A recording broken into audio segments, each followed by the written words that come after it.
Kita lanjut poin ke-15. Prinsip ke-15, beliau katakan di sini raddu muskilihi ila ahli. Prinsip ke-15 adalah tentang raddu muskilil ilm ila ahli, yaitu kita mengembalikan permasalahan yang pelik, yang sulit, yang muskil, ya, bahasa Arab muskil itu adalah suatu yang sulit, ya, untuk dipahami, untuk dimengerti. Itu kita kembalikan kepada para ulama yang pakar.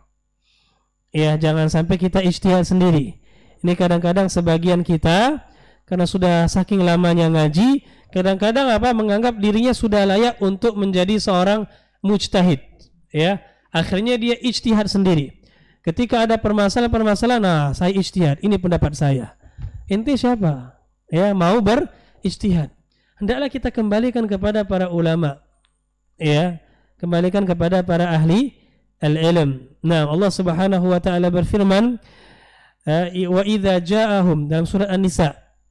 Anda lupa ayatnya, Allah berfirman, wa idza ja'ahum amrun minal amni awil khaufi adza'u bi walau radduhu ila rasul wa ila ulil amri minhum la'alimahu alladhina yastanbitunahu minhum. Kata Allah, dan apabila datang kepada mereka suatu perkara, ya, yang ada sangkut pautnya dengan rasa aman dan rasa takut, ya, adza'u bi, maka mereka sebarkan. Ini ciri-ciri orang munafikin. Orang munafik itu kalau ada kabar berita yang bisa membuat orang takut, mereka langsung sebarkan. Ini enggak boleh. Ini ciri-ciri orang munafikin, ya. Ya, kalau ada di antara untuk mendapatkan satu kabar berita yang kalau disebarkan ini bisa membuat orang muslim takut. Ya, seperti kabar berita, oh ini orang Syiah makin banyak, kita ini akhirnya orang takut. Ya, atau kabar-kabar yang lainnya membuat orang takut. Ya, itu enggak boleh langsung disebarkan. Tanya dulu kepada para asatidzah, kepada para ulama, kepada guru-guru kita. Ya. Nah, orang munafik enggak seperti dia langsung sebarkan. Kata Allah, walau radduhu ila rasul wa ila ulil amri minhum la alimahu alladhina yastanbitunahu minhum. Kalau sekiranya, kata Allah, mereka kembalikan perkara tersebut kepada Rasul ketika Rasul masih hidup, ya.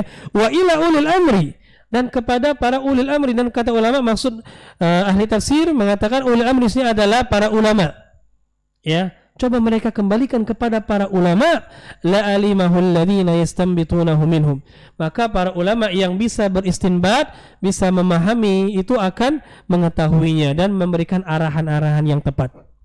Ini di antara dalil harusnya kita mengembalikan perkara-perkara yang pelik tersebut kepada para ulama. Nah, beliau mengatakan fal mu'azzim lil ilmi yu'awwil ala dahaqinatih wal jahabidati min ahlihi li halli mushkilatihi.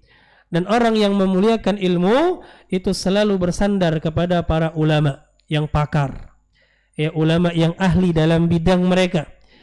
Naam, untuk menyelesaikan perkara-perkara yang pelik tersebut. Wala yu'arridu nafsahu lima la tutik. Dan orang yang mengagungkan ilmu itu tidak akan membebani dirinya dengan satu yang tidak dia sanggupi. Ya, khaufan minal qawli 'ala Allah bila ilm, karena dikhawatirkan dia akan berkata atas Allah tanpa ilmu. Ini enggak diperbolehkan. Salah satu dosa besar. Ya, berkata atas Allah dengan tanpa ilmu. Wal iftira 'ala din, atau berbuat dusta atas agama ini. Hati-hati, ya. Fa huwa yakhafu sakhtatar rahman qabla an yakhaf sawtus sultan. Maka seorang pengagung ilmu yang mengagungkan ilmu, dia akan takut terhadap murka Allah sebelum dia takut terhadap intimidasi dari para sultan, dari para pemimpin.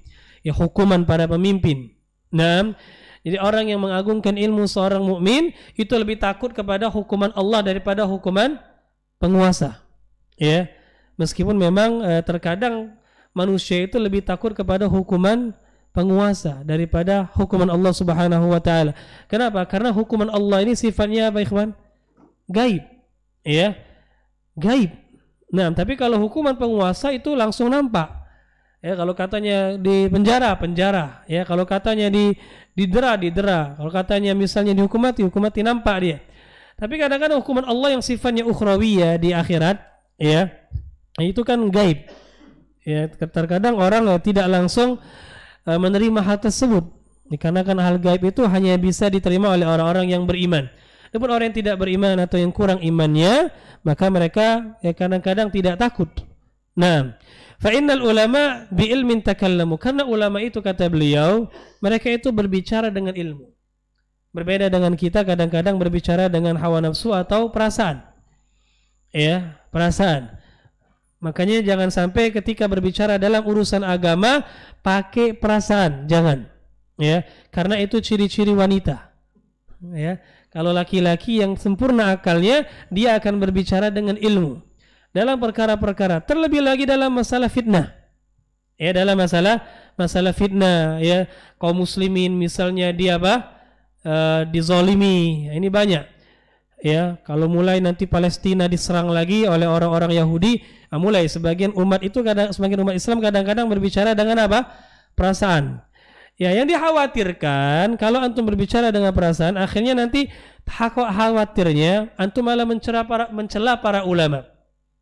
Betapa banyak orang-orang yang dulu niatnya lurus, ingin membantu saudara-saudaranya yang terzalimi di Palestina, di Irak misalnya, di Afghanistan dan seterusnya misalnya, akan tapi dia berbicara dengan perasaan, tidak mengikuti arahan para ulama. Akhirnya kedepannya mereka malah mencela para ulama. Bahkan tidak sedikit di antara orang-orang yang mereka mengklaim mereka mujahidin mengkafirkan para ulama. Ya, Allah musta'an. Kenapa? Dianggap ulama ini adalah ulama haid. Ya, kerjaannya hanya membahas fikih haid. Ya, kenapa enggak bahas masalah saudara kita yang dizalimi di Palestina? Subhanallah. Ya, bukan enggak bahas, tetap dibahas. Ya, cuma sesuai dengan kadarnya, ikhwan.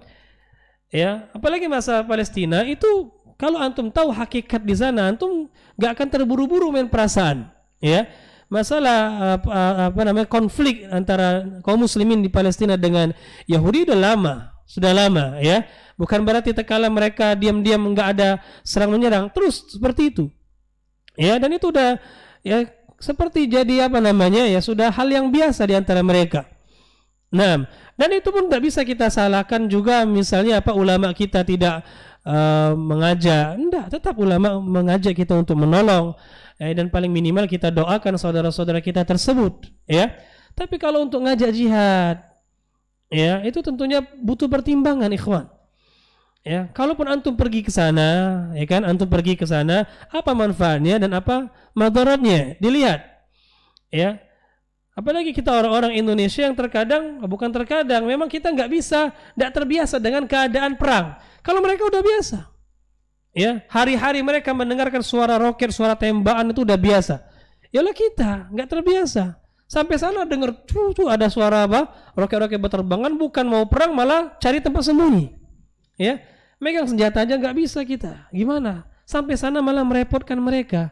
Ya, bukan kita menolong mereka, mereka malah nolong kita kembali, ya kan?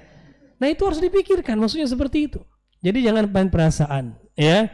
Nah, kita arahkan kepada para ulama kita. Jadi ulama itu berbicara dengan ilmu, wa bi basarin nafidin sakatu, dan kalaupun mereka diam dengan pertimbangan yang matang. Bukan dengan hawa nafsu. Ya, kenapa kok ulama diam ya ketika ada kaum muslimin ditindas, ketika ada misalnya Islam dizalimi dan seterusnya? Kenapa mereka diam? Ya, mereka diam pun itu karena pertimbangan yang matang. Pasti ada hal-hal yang mereka pertimbangkan, ya. Fa in takallamu fi mushkilin fatakallam bi kalamihim. Maka kalau para ulama sudah berbicara tentang satu urusan yang pelik tadi, yang muskil tadi, hendaklah kita ikuti ucapan mereka tersebut. Wa in sakatu anu falyasa kama wasyam. Kalau mereka diam, hendaklah kita juga diam. Jangan ngomong, jangan komen. Ya, jangan komen di media sosial atau komen di majelis-majelis ilmu, di mimbar-mimbar. Ya, apalagi sampai komen di jalan-jalan dengan cara demo. Apa manfaatnya? Apakah dengan antum turun di jalan-jalan saudara kita itu bisa tertolong? Kan tidak ada. Ya, kalau mau ngumpul dana silakan kumpulin dana. Alhamdulillah. Dan dari dulu kita ini dakwah sunnah ini bisa dikatakan paling banyak menyumbang kepada mereka, ya. Dan negeri ya Sunni yang dituduh oleh mereka Wahabi, Saudi Arabia, itu adalah negeri yang paling banyak mendermakan harta mereka ke Palestina. Ya, cuma memang tidak diekspos seperti negara kita. Negara kita ini baru bikin satu masjid, seakan-akan sudah bikin 2000 masjid. Ya. Tapi di Saudi Arabia enggak seperti itu. Biasa mereka itu mengucurkan dana triliunan. Itu biasa, nggak perlu diekspos. Untuk apa? Ya, Wallahu alam. Nah, begitu pula kita. Nggak perlu kita turun ke jalan-jalan bawa bendera, ya kan? Kalau ada nanti Palestina memanas lagi. Itu biasanya tiap tahun itu pasti ada panasnya itu. Ya. Nanti akan ada lagi panas lagi. Nah, kita doakan saja agar Allah Subhanahu wa taala menolong saudara-saudara kita. Ya, terkadang juga kita harus introspeksi diri. Ya, introspeksi diri. Kadang-kadang saudara kita yang di sana juga banyak apa? Kelalaian dalam segi agama. Antum tahu nggak orang-orang di sana ada yang jual salib? Ya, ada yang jual salib di antara mereka.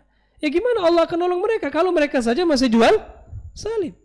Ya, di antara mereka ada yang melakukan maksiat-maksiat besar. Antum lihat penampilan mereka saja nggak sesuai sunnah. Ya, bukan kita berarti menyudutkan, enggak. Kita ajak mereka untuk kembali kepada Islam yang benar, kembali kepada sunnah, baru Islam itu jaya. Tapi kalau kita nggak bisa menerapkan hukum Islam pada diri kita, gimana Allah akan menolong? Ya, menolong kita. Wallahu a'lam.